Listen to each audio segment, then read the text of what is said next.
तो जैसा कि पिछले एपिसोड में हमने देखा था, वांगलिंग यहाँ पर एक नए शहर में प्रवेश करता है और इस शहर के जो रिफाइनिंग पवेलियन ट्रेजर हाउस था ये उसकी तरफ बढ़ जाता है।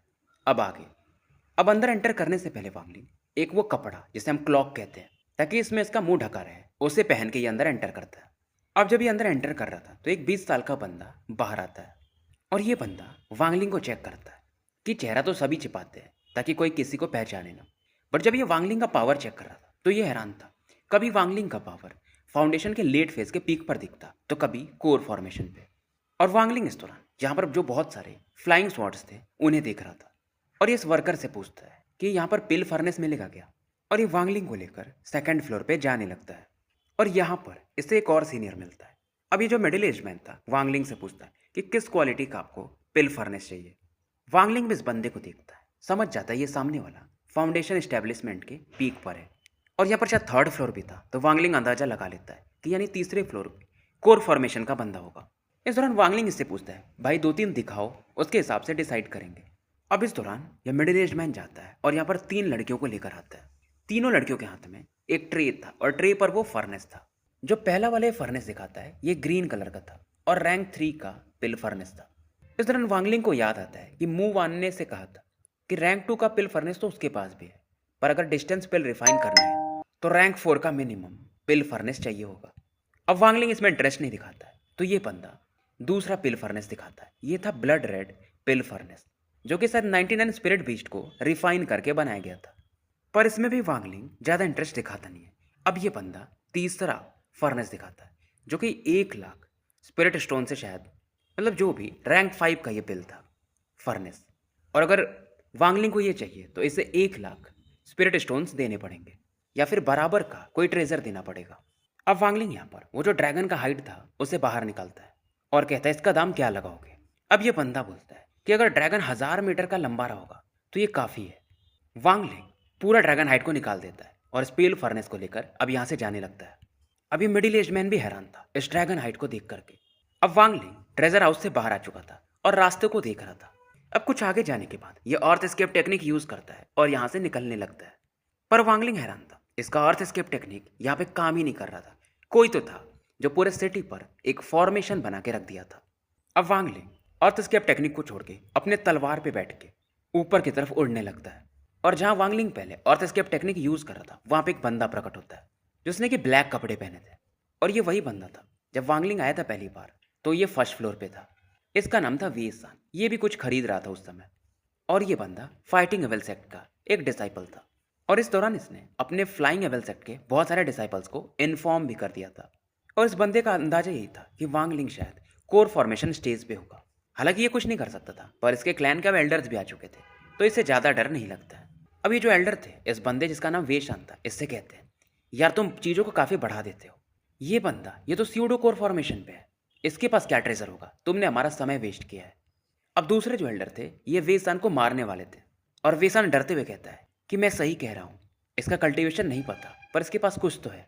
वेसान फाइनली बोलता है मैंने इतना तो सुना था कि उसे रैंक 5 या उससे हायर लेवल का पिल फर्नेस चाहिए था। अब इनमें से एक एल्डर इंटरेस्टेड हो जाते हैं कि पिल फर्नेस, झूठ तो नहीं बोल रहे हो। अब तीनों एल्डर डिसाइड करते हैं कि सच हो या झूठ हो, चल के उस बंदे को चेक ही कर लेते हैं। अब इधर वांगलिंग गेट से जा रहा था और वही वो तीनों एल्डर्स इसकी तरफ पढ़ते हैं, तो वांगलिंग क्योंकि सिटी में ये टेक्निक यूज़ नहीं कर सकता था, शायद यहाँ के सिटी लॉर्ड ने अर्थ एस्केप टेक्निक यानी ज़मीन से कोई जा ना पाए उसके लिए बैरियर बनाया था, पर यहाँ से निकलने के बाद ये अर्थ एस्केप टेक्निक को यूज़ करता है। अभी तीनों एल्डर्स भी हैरान थे, इनमें से एक कोई मैजिकल ट्रेजर यूज़ करता है कि वांगलिंग ज़मीन के रास्ते जिधर से जा रहा था ये मिरर वहीं पे इनको दिखाते रहता है। इधर वांगलिंग समझ चुका था, ये जब बाहर निकल रहा था तो वेसान के अंदर इसने अपना डिवाइन सेंस छोड़ दिया था और गुस्से में ये बोलता है डाई, और वेसान खून की उल्टी करते हुए यहाँ पे मारा जाता है। और वांगलिंग रुकता नहीं, अपने डिवाइन सेंस से एक के बाद एक करके फाइटिंग एवल सेक्ट के लोगों को मारते जाता है। बस वो जो तीनों एल्डर्स थे जो कि कोर फॉर्मेशन पे थे वही वांगलिंग का पीछा कर रहे थे। अब इनमें से कल्टीवेटर चिल्लाता है कि वो ट्रेजर दे दो नहीं तो मरो, और जैसे ये बोलते हैं एक फ्लाइंग स्वॉर्ड इनके चेस्ट के काफ़ी करीब पहुंच जाता है। ये भी एकदम पैनिक कर जाते हैं, हालांकि इनकी भी स्पीड सही थी तो बच तो जाते हैं पर हैरान काफ़ी थे। इधर वांगलिंग अब फ्लाइंग स्वॉर्ड पे बैठ के लगातार उड़ते रहता है, हालांकि जो पहले वाले एल्डर थे इसके स्वॉर्ड से थोड़े बहुत इंजर्ड तो हो ही गए थे। वांगलिंग जानता था अगर ये कोर फॉर्मेशन पे होता तो ये तीनों इसका कुछ नहीं कर सकते थे। अगर एक होता तो ये संभाल भी लेता। अब वांगलिंग को आता है गुस्सा, ये अपने डिवाइन सेंस को बाहर निकालता है और एक रेड लाइट चारों तरफ फैलने लगती है। और ये तीनों इस समय मानो इसमें सप्रेस होने लगते हैं। प्रेशर के कारण इनके नाकों वगैरह से खून आने लगता है। अब तीनों समझ चुके थे ये बंदा ये फाउंडेशन लेवल पे नहीं है, ये कोर फॉर्मेशन के काफ़ी करीब है, हमें इसे मारना ही पड़ेगा। और अगर ये कोर बना लिया तो हम तीनों पक्का मरने वाले हैं। अब इनमें से एक ने सेक्ट को इन्फॉर्मेशन भेज दिया था, तो इनके लिए कुछ और भी लोग आने वाले थे। अगर एक होता तो वांगलिंग अपना पूरा पावर और वो जो डेविल इसने रखा था उसकी मदद से एक को तो ये मार देता। इधर ये भागते रहता है और 8 घंटे निकल चुके थे। अब वांगलिंग इस दौरान अपने ब्लू फ्लेम्स को एक्टिवेट करता है, क्योंकि जी रियल में ये बार बार यूज नहीं करना चाहता था। और ये जो ब्लू फ्लेम था इसका ये खत्म हो जाएगा, इसे इतना तो समझ में आ गया था। पर इसके पास ऑप्शन नहीं था, नहीं तो ये तीनों इसका पीछा नहीं छोड़ेंगे। और जैसे ये ब्लू फ्लेम एक्टिवेट करता है, तीनों कल्टिवेटर्स का चेहरा देखने लायक था। जहां से भी ये फ्लेम गुजरता है मन वहाँ की हवा ही फ्रीज हो जाती है। और अगर कोई बैटल थ्रू द हेवंस वैसे देखते ही होगे तो समझ लो जो मास्टर यावलाओ का फ्लेम रहता है, कोल्ड चिलिंग फ्लेम, कुछ ये वैसा ही है। तो ये ब्लू फ्लेम सबसे पहले वो जो बंदा जिससे वांगलिंग ने पहले इंजर्ड किया था उसको घेरता है और ये बंदा गायब ही हो जाता है, मतलब इसका लाश तक नहीं बचता, चीख भी नहीं पाता है वो। अब ब्लू फ्लेम थोड़ा वीक हो जाता है, फिर भी ये दूसरे बंदे की तरफ पड़ता है। पर तभी वांगलिंग 7 से 8 लाइट इसकी तरफ आते हुए देखता है। ये तुरंत ही ब्लू फ्लेम को खींचता है और अपनी स्पीड बढ़ा करके यहाँ से और तेजी से भागने लगता है। अब ये ब्लू फ्लेम ये ज़्यादा यूज़ कर रहा था तो ये और ब्लू फ्लेम कमज़ोर होते जाता है और शायद ये इसके ब्रेक थ्रू में प्रॉब्लम कर सकता है अगर ज़्यादा वीक हो गया तो। और जो 7-8 लोग दिख रहे थे ये सभी कोर फॉर्मेशन पे थे, जो कि इन दोनों को बैकअप देने आ चुके थे। और इवन इनमें से एक कोर फॉर्मेशन के मिड स्टेज में था। और ये बंदा इस समय कहता है, जो वो कोर फॉर्मेशन के शायद मिड फेज में था, कि कहाँ तक भागेगा। लगातार वांगलिंग पे अटैक होते रहते हैं और ये इन्हें डॉज करके भागते रहता है। पर समय के साथ ये जो कल्टिवेटर्स थे ये वांगलिंग के काफ़ी क्लोज आ चुके थे। वांगलिंग फाइनली भागते भागते उस फॉग वाले एरिया में पहुंच जाता है जहाँ पे ये रहता था। और जैसे ही अंदर आ रहा था इसे ली मुवान दिखाई देती है और वांगलिंग उस दौरान ऐसा खून की उल्टी करते हुए इस एरिया में आके गिर जाता है।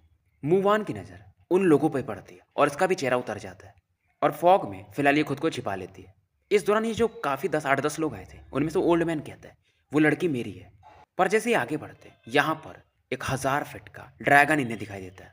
ये लोग समझ चुके थे कि यहाँ पर एक फॉर्मेशन है और ये लोग समझ जाते हैं अगर ये फॉर्मेशन एक ड्रैगन को बुला सकता है तो ये काफ़ी स्ट्रांग होगा। इस दौरान ये लोग अपना भी एक वेपन निकालते हैं जैसे कि ब्लैक स्टैम्प कहा जाता है, ताकि इस फॉर्मेशन को ये तोड़ सके। ये लोग हैरान थे क्योंकि एक ड्रैगन नहीं, यहाँ पर कई ड्रैगन ऐसे बनते रहते हैं। और वांगलिंग इस समय ये बच इसलिए गया था क्योंकि इसके पास ड्रैगन वेस्ट था, नहीं तो उन लोगों ने इस पर बहुत सारे अटैक्स किए थे। और अंदर आते ही पहले ये मुवान को वो पिल फर्नेस देता है और कहता है डिस्टेंस हेवन पिल जल्दी से बनाओ। मुवान भी जुरानी से पूछती है क्या वो लोग तुम्हें इसके लिए चेज कर रहे हैं, और वांगलिंग तभी कहता है नहीं। मुवान तो जान चुकी थी, फिर भी ये अब वांगलिंग को इग्नोर कर देती है। फिर से दोबारा पूछती है क्या तुमने इसे चोरी किया। वांगलिंग इसे गुस्से में कहता है पिल रिफाइन करो। और इस दौरान वांगलिंग यहाँ पर बैठकर कल्टीवेट करने लगता है और मुवान भी पिल रिफाइन करने के लिए चली जाती है। समय इस दौरान बीतते जाता है। मुवान पिल तो रिफाइन कर रही थी पर ये थोड़ी नर्वस भी थी कि अगर सही से रिफाइन नहीं हो पाया तो मटेरियल्स भी काफ़ी कम है। उधर वो जो बाहर के लोग थे वो फॉर्मेशन को अभी भी तोड़ने में लगे हुए थे। इस दौरान ये मुवान के रूम की तरफ देखता है और बस यही दुआ कर रहा था कि लड़की बस वो डिस्टेंस पिल बना दे। पहली बार मुवान फेल हो जाती है। जो इसके पास डिस्टेंस पिल था आधा कंप्लीट, वो लगभग कंप्लीट होते होते खराब हो जाता है और मुवान इस दौरान रोने लगती है कि कहीं अब इसे वांगलिंग मार न दे। पर फिर ये दोबारा प्रयास करती है डेमोनिक ब्लड वाइन वगैरह लेकर के। समय बीतते जाता है और वही जो केव था मानो ये कोलैप्स करने लगा हो। इस दौरान वांगलिंग भी थोड़ा चिंतित था। मुवान कमरे से बाहर आती और एक रेड पिल वांगलिंग की तरफ फेंक देती है। मुवान अभी इसे बता रही थी कि ये पिल उतना भी अच्छा नहीं है, पर वांगलिंग पिल देखता है और सीधा निकल जाता है। जैसे पिल एंटर करता है ये अपने डांटियान में एक अलग ही फायर फील करता है। इधर वो जो फॉर्मेशन था वो आधे से ज़्यादा शायद अब टूट चुका था। बाहर में जो एल्डर्स थे जिनमें से एक का नाम कियान कुन था, वो डिस्कस कर रहा था कि स्यूडो कोर फॉर्मेशन लेवल का बंदा, इसके पास बहुत सारी टेक्निक्स हैं और ये तो हमारे एक साथी जो कि कोर फॉर्मेशन पे था उसे मार सकता है, तो ये इतना सिंपल भी नहीं है। खास करके इनको वो ब्लू फ्लेम चाहिए था। हाँ, अगर मुवान ये पिल रिफाइन नहीं करती, फॉर्मेशन को थोड़ा और सपोर्ट करती, तो फॉर्मेशन शायद थोड़ा और लंबा टिक सकता था। अब जो मेन फॉर्मेशन था वो टूट चुका था, पर इसके अंदर भी वांगलिंग ने और भी कई सारे बेसिक फॉर्मेशंस बना रखे थे। पर ये कोर फॉर्मेशन वाले बंदे एक एक करके इन्हें भी तोड़ते जाते हैं। अब केव पर कोई प्रोटेक्शन था नहीं, तो ये सभी कल्टिवेटर्स अंदर एंटर करते हैं। वैसे तो केव में पूरा अंधेरा था। इधर मुवान अंदर से इन कोर फॉर्मेशंस वाले बंदों को देख रही थी और इसके हाथों में वो पिल फर्नेस था। ये बाहर लेके आती है कि आप लोगों को यही चाहिए ना।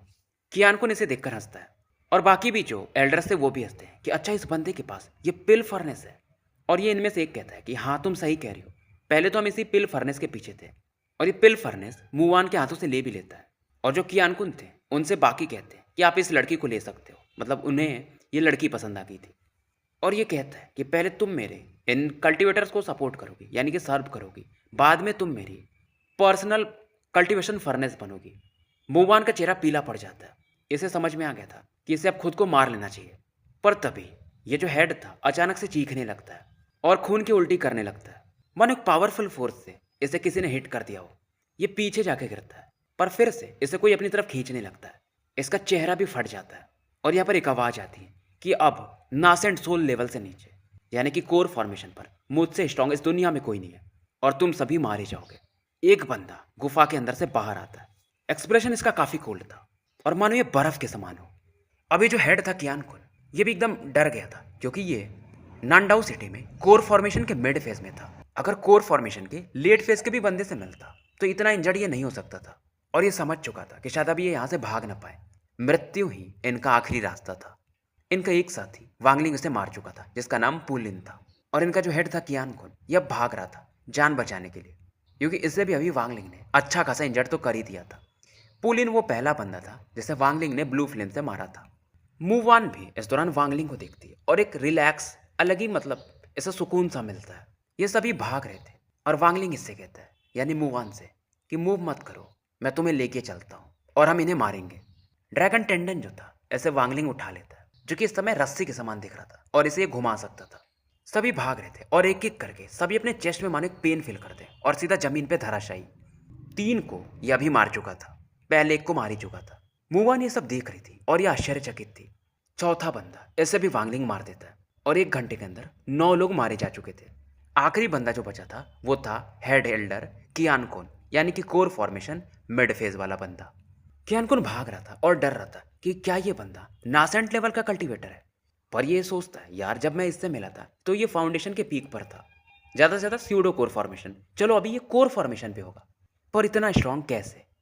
और इस समय कियान कुन अपने 120% ऑरा यूज़ कर रहा था ताकि फाइटिंग एबल सेक्ट ये जल्दी से पहुंच पाए। और ये अपने एक बेस कैंप पर पहुंच जाता है और अपने 2 साथियों को आदेश देता है। इनमें से एक का नाम मूनान था, दूसरे का नाम मू बाई, कि सभी डिसाइपल्स को इकट्ठा कर लो और जो बंदा भी पीछे से आ रहा है उसे रोको। और अगर तुम लोग सफल हो गए तो मैं तुम लोगों को 10,000 हाई क्वालिटी के स्पिरिचुअल स्टोन्स दूंगा। अब इनको आदेश देने के बाद कियान कुन भाग जाता है, पर तभी पीछे से वांगलिंग आता है। ये दोनों बंदे यानी कि मू बाई और मूनान इसे देखते हैं और इनके पसीने छूटने लगते हैं। ये वांगलिंग को रोकते तक नहीं है, बस वांगलिंग को ग्रीट करते हैं। अब इधर कियान कुन देखता है कि वांगलिंग काफ़ी करीब आ रहा था।